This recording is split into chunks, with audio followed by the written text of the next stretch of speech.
Non, Jean-Luc Mélenchon n'est pas antisémite. On a tous lu l'éditorial du Monde qui affirme que l'insoumis est antisémite, c'est faux. Ceux qui le pensent et qui l'affirment ne mesurent pas à quel point ils se trompent et de la dangerosité de propager ce mensonge. Mélenchon s'est démené pour maintenir une gauche puissante en France. Il a ranimé un parti socialiste en état de mort cérébrale et remis la question antiraciste sur le devant de la scène. Le combat antiraciste et antisémitisme, c'est le moteur de la campagne de son mouvement, c'est ce qui le définit. Ceux qui se disent de gauche qui jouent sur le terrain de l'extrême droite pour mieux taper sur la France insoumise seront les mêmes, dans les prochaines élections, qui désireront faire alliance avec lui, avec la France insoumise pour espérer garder leur siège. Arrêtons l'hypocrisie. À ceux qui sont si prompts à déceler des relents antisémites là où il n'y en a pas, on leur rappellera que Emmanuel Macron a valorisé Pétain et Maurras. Gérald Darmanin, dans son livre sur le séparatisme islamiste, tient un discours plus que surprenant, au sujet des Juifs, qui, selon lui, pratiquaient l'usure qui faisait naître troubles et réclamations. À propos de l'affiche avec Cyril Hanouna. La France insoumise a été condamnée pour atteinte au droit à l'image, droit d'auteur concernant l'affiche. Mais en aucun cas pour antisémitisme, comme voudraient le faire croire les médias. Des ministres participent à un meeting de soutien à Netanyahou financé par un milliardaire d'extrême droite. Tout va bien. Hanouna sur une affiche de LFI? Crise nationale. Après une plainte déposée par la France insoumise, l'ancien syndicaliste policier, Bruno Attal a été condamné pour injure publique.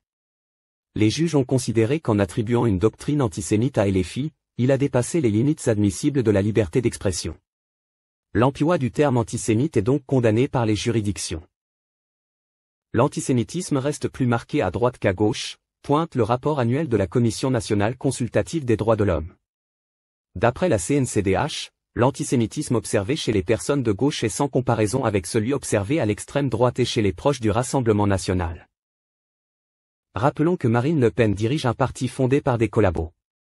Elle a parmi ses candidats et ses dirigeants des personnes condamnées pour racisme ou antisémitisme. 15 de ses députés sont membres de groupes Facebook où fleurissent les messages racistes et antisémites. Chaque jour à l'Assemblée nationale, elle s'assoit à côté du député Boccaletti, fondateur d'une société d'édition republiant les écrits de Maurras, et propriétaire d'une librairie vendant des ouvrages racistes, antisémites et néo-nazis. Cette femme est disqualifiée pour toujours pour donner des leçons de lutte contre l'antisémitisme.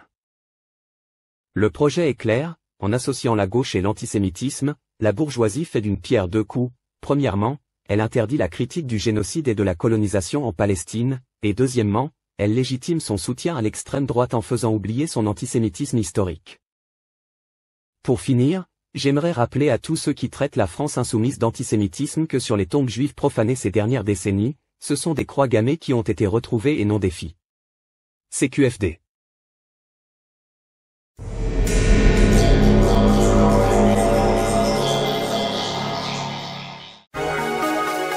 Scannez le QR code ci-contre pour accéder au site Survivre en Macronie et visionner d'autres vidéos gratuitement. Bon visionnage.